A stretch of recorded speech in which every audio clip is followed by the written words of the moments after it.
Okay, so today we're going to learn about something called the jet stream. Okay, so you have to employ some of the lessons that I've told you in the past.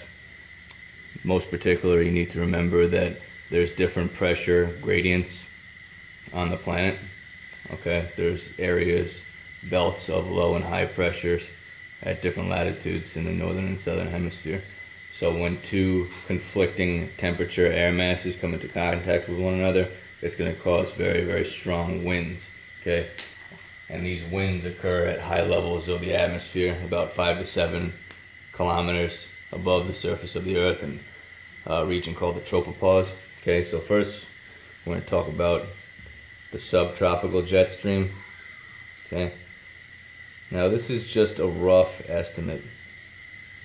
Okay, because the way air masses, cool and warm air masses behave, sometimes they push further north, sometimes they push further south, so the actual jet stream, this band of very, very fast flowing air high in the atmosphere, buckles at different places at roughly at this latitude. Okay, so your subtropical jet stream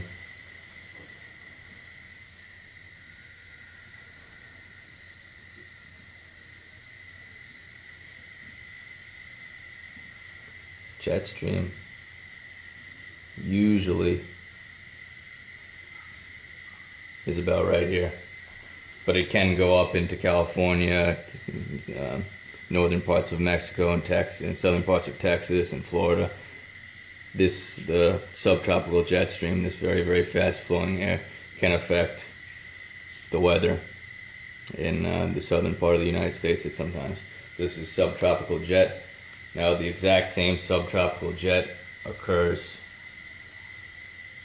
just below the equator as well.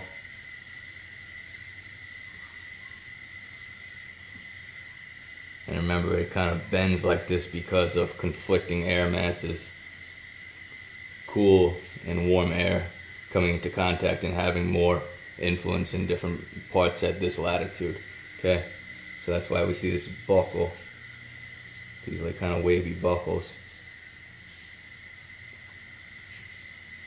Subtropical jet.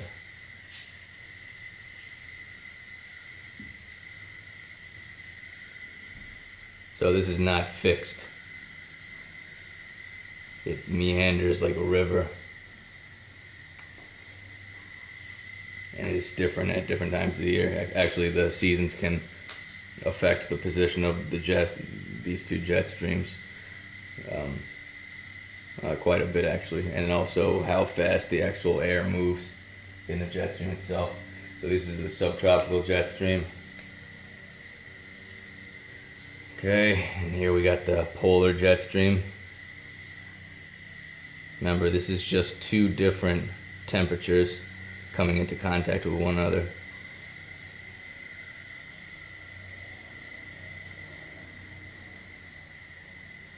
So this is around the place, the subtropical jet stream is around the subtropical high pressure belt, and this is the polar low pressure belt. Okay, same thing. The polar jet. So this is not fixed either, but it's roughly at the same latitude all year round. Okay, and then you have another one down here. Polar jet stream. And before I end this lesson, the most important concept that I want you to know about this is the direction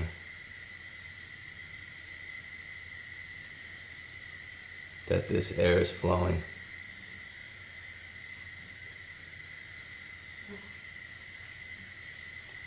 It's always going to flow this way.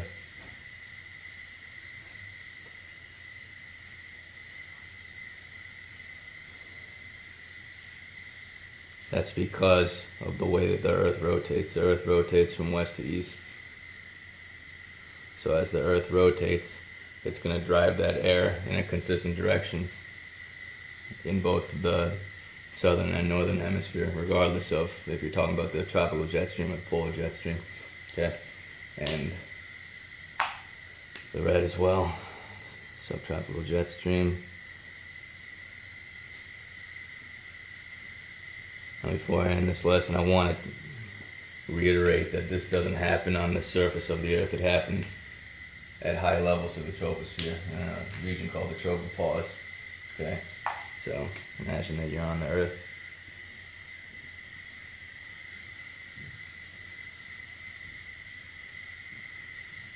Okay.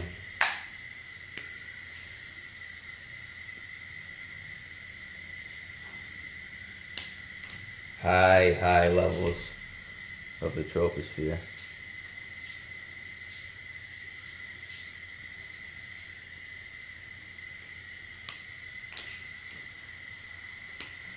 These very strong winds occur.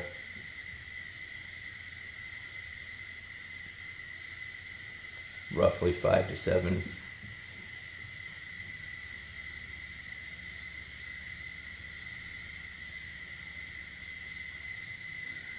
at roughly 5 to 7 kilometers above the Earth's surface. These very strong jet streams drive wind very fast, sometimes upwards of 200 miles per hour, very high above the Earth's surface, 5 to 7 kilometers above the Earth's surface.